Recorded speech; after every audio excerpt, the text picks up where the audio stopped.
Oke, sebenarnya Assalamualaikum warahmatullahi wabarakatuh. Kembali di channel Tok Tok TV. Tentunya di ngobrol-ngobrol santai bersama saya Jarod Tristanto, dan tentunya saya tidak sendirian di sini. Ada seseorang yang akan menceritakan apa ya? Anak rantau. Ini akan anak rantau apa ya? Enak ya? Ya, perjalanan hidup anak perantau yang akan menceritakan perjalanan hidupnya. Gimana ngobrol-ngobrolnya? Simak berikut ini. Yuk, bersama siapa? Mbak Eis Rismawati. Mbak Rismawati. Panggilannya Eis atau Risma. Eis atau Risma. Asalnya dari mana? Dari Cirebon, Mas. Cirebon. Jauh juga ya? Iya, Jawa Barat. Mau Jawa Barat. Berarti bisa bahasa Sunda? Bisa, Mas. Bisa. Ada yang bisa bahasa Sunda? Enggak ada ya. Saya juga belum mendalami bahasa Sunda. Oke, terus ya, Mbak Risma ini asalnya dari Cirebon. Cirebon, tapi Besar Jambi. numpang besar di Jambi. Nah, dia menurut Mbak Risma, ya kan, sebagai anak yang merantau nih dari Jambi ke Jogja, ya kan, gimana sih rasanya? Rasanya untuk awal-awal itu benar-benar nggak enak ya. Nggak enaknya tuh karena mau ngapa-ngapain tuh juga bingung gitu. Apalagi kalau pas dari Jambi ke sini tuh benar-benar kan sendiri, nggak diantar orang tua. Terus di sini di Jogja nggak ada keluarga, jadi itu benar-benar ya susah lah gitu. Nggak tahu apa-apa gitu, masih nggak tahu apa-apa gitu, benar-benar sendiri. Tapi lama-lama ya karena sudah beradaptasi ya enak-enak aja, fine-fine aja. Nah, terus pertama kalinya datang ke Jogja itu ngerasain yang hal yang gimana sih? Yang pertama bingung. Pertama bingung. Bingungnya kenapa? Bingungnya itu Gak ada teman. bukan karena gak ada temen juga ya. Kalau temen kan pasti pas di kampus ada ya. Oh, berarti kuliah, Mbak? Kuliah, Risma? saya kuliah. Iya, saya kuliah. Terus bingungnya tuh kayak, loh, kok di Jogja enak ya, makanannya kok murah-murah gitu daripada kan, di Jambi. daripada Jambi gitu kan. Terus orangnya kok lebih Ramah-ramah. ramah-ramah, Ganteng-ganteng, enggak? ya mas-masnya manis gitu kan. Terus udah kayak gitu, di Jogja tuh suka banyak acara, setiap hari pasti banyak acara. Dulu ya, sebelum pandemi itu pasti selalu ada acara. Terus karena dulu juga saya masih HP-nya dulu HP biasa jadul gitu ya. Nokia apa? Bukan Nokia, Mas. Oh, bukan Nokia. Lupa pokoknya itu ya. Terus gak bisa pakai GPS, nggak bisa pakai maps. Jadi kalau mau kemana-mana masih bingung. Terus jadi kalau misalnya Kenapa mau nggak kemana, nanya-nanya? iya maksudnya mau kemana-mana itu, jadi saya punya satu temen ini yang akhirnya nganterin saya kemana-mana. Kalau misalnya saya Seseorang itu bisa disebut nggak? teman saya, Oh, temennya. teman pertama Sebut kali, saja si R gitu. ya pertama kali di Jogja itu dia gitu. Ya, itu pertama kali. Itu pertama kali. Pandangan pertama bukan? Oh, bukan pandangan Bukan pertama lah. ya. Bukan, udah kesekian, pandangan kesekian. Pandangan kesekian. Oke, itu tadi ya. Rasanya itu tadi. Pertama bingung. Yang kedua Terus seneng. seneng. Oke. Terus gimana sih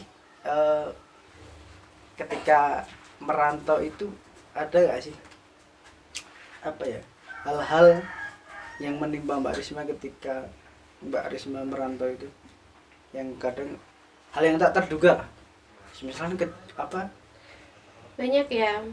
contohnya. Dulu itu hanya orang-orang tertentu yang tahu. Sampai sekarang mungkin kebanyakan dari teman-teman saya sendiri juga banyak yang nggak tahu ya. Jadi dulu itu ayah saya pernah sakit, terus jadi nggak bisa kerja gitu kan, nggak bisa menghasilkan uang. Ibu juga kan hanya ibu rumah tangga. Terus saya Bapak pekerjaannya apa? Saya bapaknya pedagang. Pedagang. Iya. Terus sudah kayak gitu, jadi untuk nah saya tuh bulan itu akhir bulan nggak ada uang, uang itu sisa 50.000. Terus saya nelpon, saya tanya minta uang, ternyata bapak sakit, belum ke rumah sakit lah. Terus ya memang di rumah juga nggak ada pemasukan sama sekali, jadi saya nggak bisa apa, nggak dapet uang bulanan gitu loh. Ya sebelum minta uang emang ibu duluan gitu yang cerita. Jadi pas ibu nanya masih ada uang, masih, saya bilang kayak gitu kan. Padahal udah nggak punya. nggak ada tuh, cuma 50.000. Jadi itu saya gimana biar saya dapat uang waktu itu. Jadi setelah subuh itu saya ke pasar beli makanan, jajanan pasar itu. Dulu untungnya tuh di kampus itu ada kantin kejujuran. Nah itu kantin kejujuran. Jadi sebelum itu tuh saya tanya-tanya dulu ke mbak-mbak yang jualan situ, yang mahasiswa juga, gimana gitu prosedurnya, boleh apa gini tipe gimana. Ternyata katanya oh boleh. Jadi itu setelah subuh itu, besoknya subuhnya saya langsung ke pasar beli jajanan pasar dengan modal 30.000. Jadi 30.000 itu saya pakai modal untuk jualan makanan. Bentar. Jadi tadi Mbak Risma tadi Punya uang 50.000. punya uang, waktu itu Bapak sakit. Terus Mbak Risma mempunyai ide ataupun gagasan untuk biar berjualan biar saya punya uang nih. Berarti punya Mbak uang, Risma itu termasuk mandiri gitu ya? bisa dibilang mungkin seperti itu. Nah jadi waktu itu saya punya uang 50.000, saya 30.000-nya ini saya pakai modal untuk ke pasar beli jajanan pasar. Saya pagi-pagi karena gimana ya, jadi jam 6:30 itu kampus baru buka tuh, baru ada satpam satu. Saya udah cuk ke lantai 2 sama lantai 3, kampus 2 lantai 3 itu saya taruhin jajanan saya di situ. Boleh tahu jajanan itu berupa apa aja sih? Jajanan pasarnya saya waktu itu kue sus Dengan modal 30.000 itu bisa menghasilkan? Itu enggak, satu harinya itu saya cuma Enggak, dengan modal 30.000 kan? Itu bisa bisa bikin bahan untuk dijual apa aja sih? Enggak, jadi saya beli yang udah jadi. Oh, udah jadi. Dengan modal 30.000 itu. Iya, jadi dapatnya apa aja? Nah, waktu saya cuma jual kue sus sama apa sih ya di sini yang warna merah isinya kacang hijau. Oh. Apa? Mata sapi. Mata kebo. Nah, itu jualan pertama saya. Terus sudah kayak gitu alhamdulillah laku ya, walaupun dari satu jajanan itu tuh dari 10 jajanan itu saya hanya untung 3.000 apa 4.000. Ya seenggaknya itu saya tabung, saya sisihkan. Terus modalnya saya putar lagi. Berlanjutnya kehidupan Mbak Risma. Iya, hanya untuk jajan, misalnya nambah-nambahin jajan biar enggak ngerepoti orang tua juga, membebani kan juga. Di sana juga lagi butuh uang banyak juga kan. Terus udah kayak gitu ya, pas akhirnya udah dari modal 30 saya sampai bisa jualan itu sampai ke 100.000. Dari berapa tadi? Dari 30.000. Dari 30.000 bisa jualan. Dari modal awal kan 30.000, terus meningkatnya jadi 100.000. Nah, walaupun itu sedikit, dari keuntungan itu? Gimana? 100.000 itu dari keuntungan itu? Enggak. Oh iya, dari keuntungan itu yang muter itu. Nah, jadi kan 30.000 modal awal, terus kan otomatis kan ada apa? Ada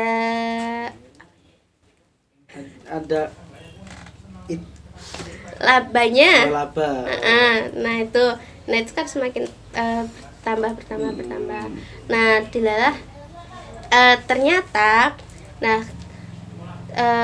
jualan itu nggak mulus aja nih, kadang juga ada ruginya, kadang ada rugi, kadang masih banyak kayak gitu. Jadi kalau masih banyak nanti dikasih ke ya anak kos, kadang ke anak-anak yang Itu pas kan pulang merupakan tuh. suatu nilai berbagi juga ya. Iya, karena kan Gitu.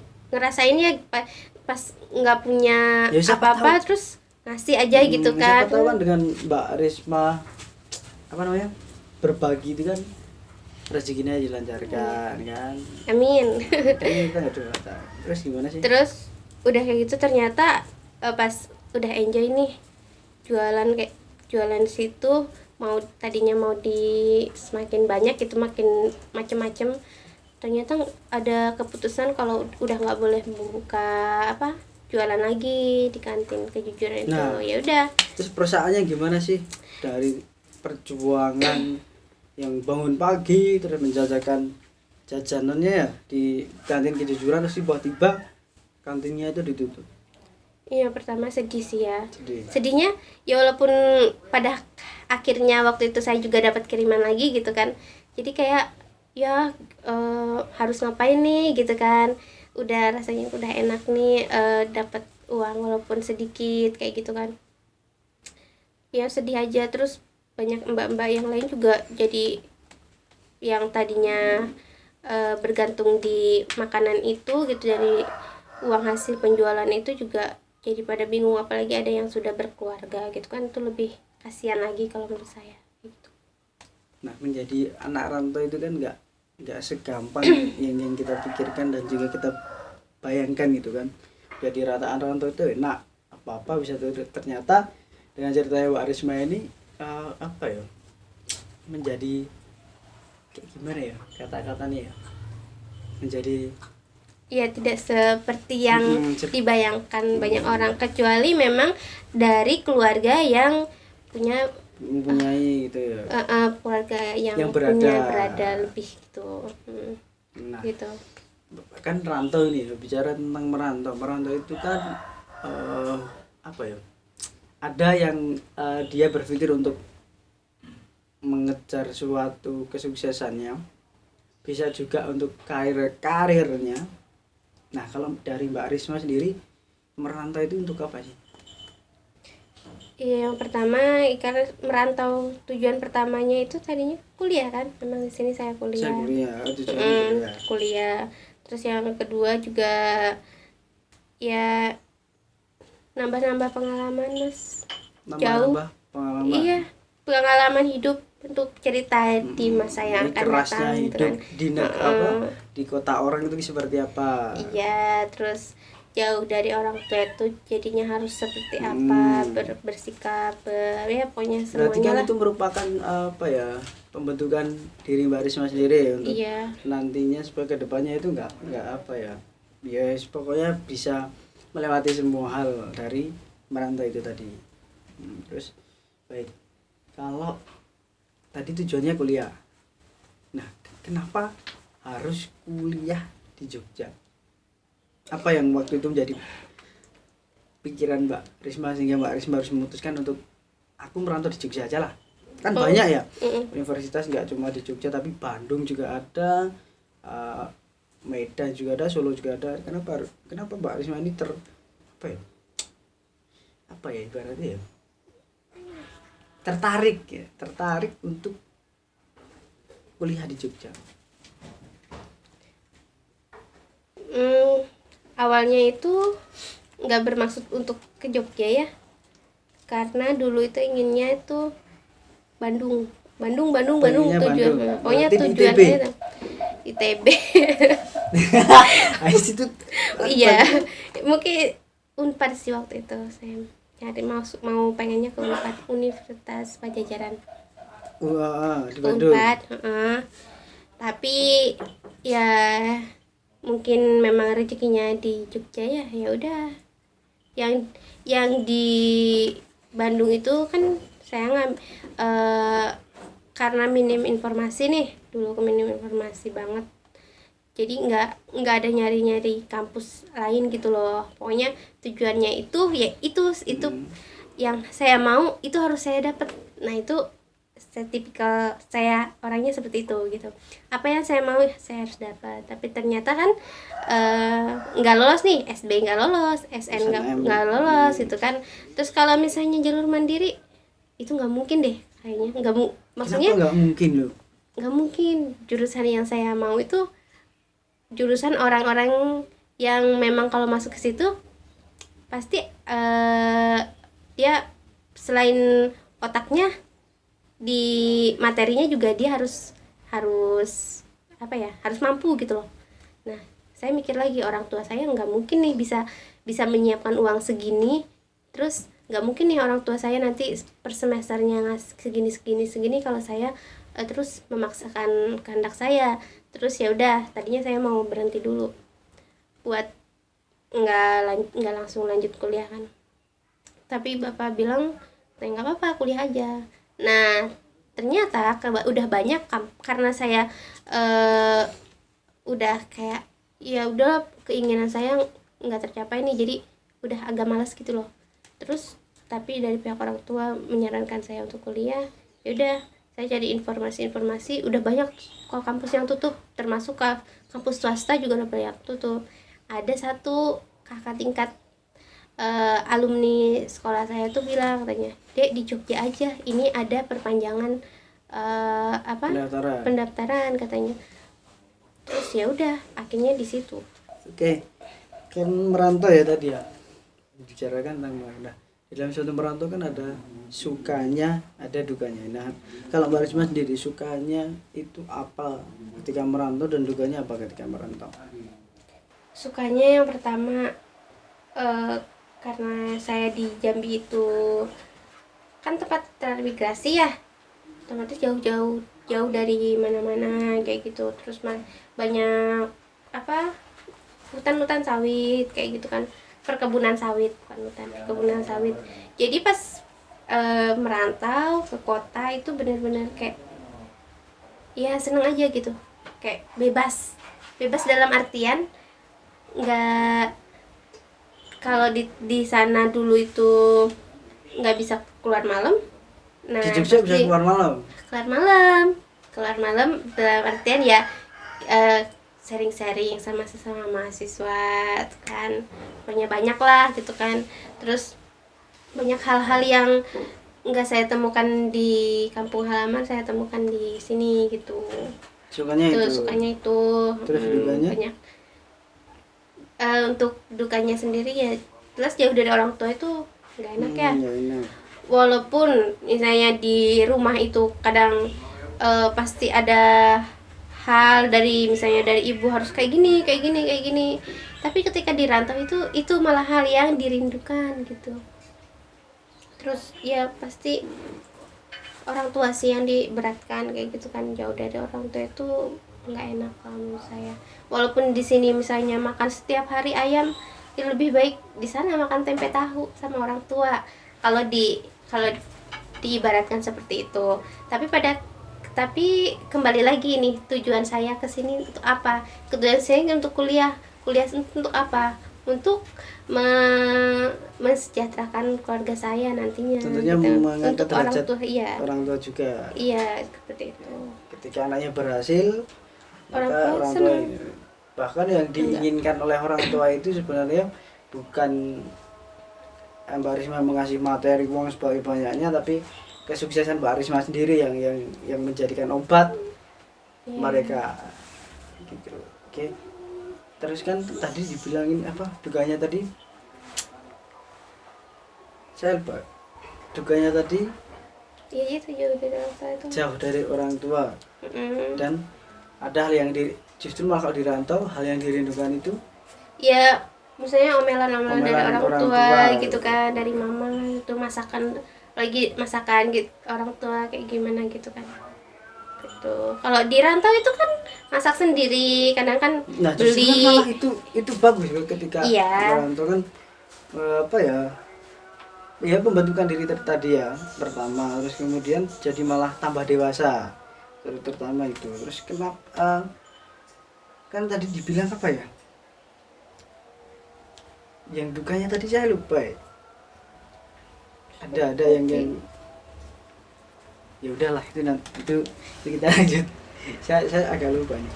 Oke, bagaimana cara menjadikan Mbak Risma ini mahasiswa produktif yang tidak ketergantungan dengan orang tua sebagai anak perantau? Bagaimana sih? Kalau saya pribadi itu dua ya. Kalau menurut saya ada dua yang pernah saya jalani.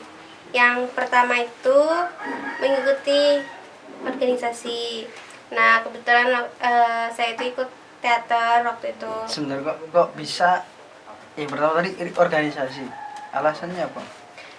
Alasannya ikut organisasi yang pertama kali untuk menambah relasi. Membuka Karena wawasan.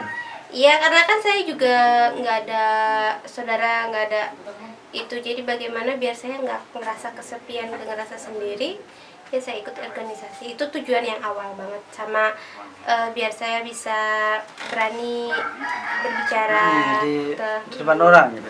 ya itu. Menyampaikan argumennya. Ya seperti itu. Terus tadi kembali lagi bagaimana jadi mahasiswa yang produktif, tidak mengandalkan dari orang tua saja. Nah di teater itu biasanya kita ada seperti untuk ngikut isi ngisi ngikut terus udah kayak gitu nanti kita dapat fee-nya, Fee-nya boleh nggak dibicarakan? Berapa sih kira-kira kalau misalkan menjadi seorang teater itu? Ikut dalam teater itu berapa? Kalau misalkan satu kali event lah. Satu kali ya. Tergantung ya Mas. Kalau misalnya event kecil ya Dapatnya juga kecil gitu. ya iya, ya yang penting kan kita kan juga selain dapat pengalaman, yang lebih berharga kan pengalamannya daripada uangnya itu. Uangnya kan Ya. uangnya kan ya itu nomor sekian lah gitu kan. Terus apa lagi tadi Mas? Bisa Oh iya, terus selain ikut event-event itu juga saya pernah kerja part time, ikut part time. ini menarik ini. Terus udah kayak gitu, yaitu jualan itu kan itu dapat uang juga. Kalau yang part time? Kalau part time itu tujuan awalnya bukan karena kekurangan uang atau apa. Pengen aja atau mencari pengalaman dari part time itu? Waktu itu pada masa-masa bucin sekali waktu itu ya. Bucin sekali. Pernah menjadi bucin ya? Pernah, sudah lulus insya Allah. Jadi dulu itu pernah bucin sekali tuh, tapi ternyata putus, udah kayak gitu ya udah. Buat menambah biar punya kesibukan aja sih. Buat menambah kesibukan dari Mbak Risma sendiri supaya nggak jenuh di kos dan juga nggak apa ya, nggak terlalu mikir, karena nggak galau juga, nggak memikirkan orang tua juga ya. Iya, kalau orang tua dipikir kan nanti jadi malah apa ya, malah kerinduan jadinya. Oke, kan tadi suka duga udah, terus menjadi mahasiswa ya perantau yang produktif seperti apa ya. Oke, terus ketika Mbak Risma ini merantau gitu kan, ada rasa apa ya, rasa nggak pengen meninggalkan orang tua gak ketika itu? Rasa tidak ingin meninggalkan kan kalau merantau itu kan biasanya enggak, maksudnya dalam karena memang Mbak memang tuntutan enggak, memang ininya kemauannya Mbak Risma untuk merantau atau dari orang tua sendiri yang mengharuskan untuk kamu tuh merantau biar sukses nantinya gitu. Karena ada yang seperti itu juga. enggak sih, kalau saya pribadi, kalau orang tua itu lebih ke sayanya, terserah saya mau kayak gimana, mau saya merantau mau enggak. Tapi orang tua menyarankan ya jangan, nanti kalau udah lulus jangan jauh-jauh dari kayak orang gitu. tua. Tapi kalau saya ya merantau aja dulu, nggak apa-apa, toh udah biasa juga kan, udah terbiasa Dalam mencari jati diri juga ya, Iya. merantau. Oke. Nah, harapannya menjadi seorang perantau. Harapan menjadi perantau ya pasti semua orang kalau misalnya merantau itu pengen lebih baik, lebih sukses dari sebelum dia merantau kan. Karena nanti kalau misalnya kita tetap sama aja, pasti di orang-orang perantauan pasti dia bilang, jauh-jauh ke Jogja, jauh-jauh misalnya ke Jawa, pulang-pulang sama aja gitu, nggak ada hasilnya, nggak ada apa, nggak ada bedanya. Ya pokoknya lebih baik dari itu, dari sebelumnya seperti itu. Nah, oke, untuk closing ada nggak apa ya, tips-tips untuk teman-teman yang tentunya yang sedang merantau ya, supaya tetap seneng, tetap pokoknya jangan menyerah dengan apa yang mereka alami saat ini. Jelasin berat cuy. Tips-tipsnya ada? Tipsnya menjadi perantau gitu ya, merantau. Ya cuma males. Ya, contoh. Tipsnya itu yang pertama niat, yang kedua jangan malas, terus apa lagi bang?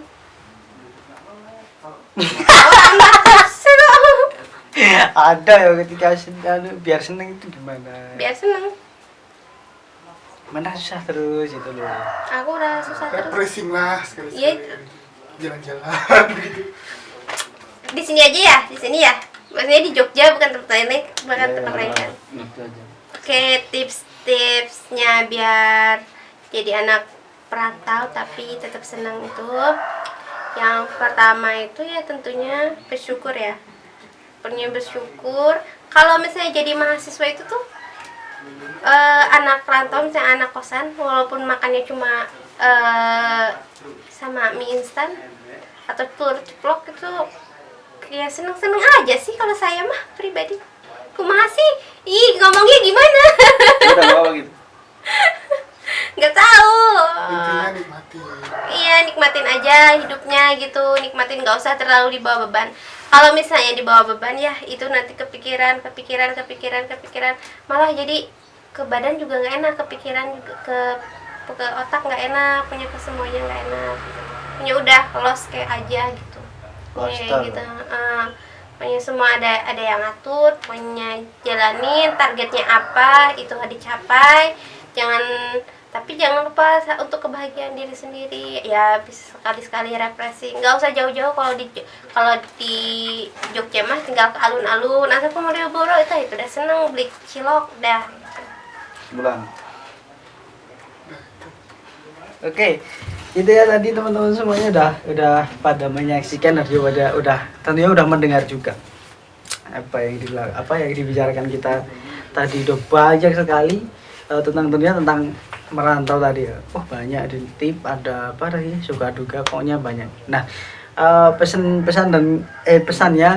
untuk teman-teman semuanya yang merantau tentunya ya, pokoknya pokoknya tadi yang dibilang Mbak Risma tadi, pokoknya pikirannya harus senang ya kan. Kalau misalkan terutama jangan tergantungan dengan orang tua juga ya kan itu, dan juga jadilah perantau yang mandiri tentunya. Mungkin itu kalau misalkan teman-teman suka silahkan video ini di like, kalau lebih suka lagi silahkan kalian subscribe. Kalau kalian kurang puas dengan ngobrol-ngobrolnya, bisa kalian tuliskan komentar di kolom komentar gitu. Tentunya di channel apa ya, Tok Pindu lagi, Tok TV tentunya itu. Dan di ngobrol-ngobrol ya kan, ngobrol-ngobrol santai ya, ngobrol-ngobrol santai itu. Mungkin itu, terima kasih Mbak Risma, semoga tetap sukses dan dirantau tetap yes, pokoknya nanti ketika pulang ke kampung halamannya semua senang. Mungkin itu, terima kasih yang sudah menonton dan juga mendengarkan cerita tadi. Mudah-mudahan kalian menjadikan motivasi diri buat kalian.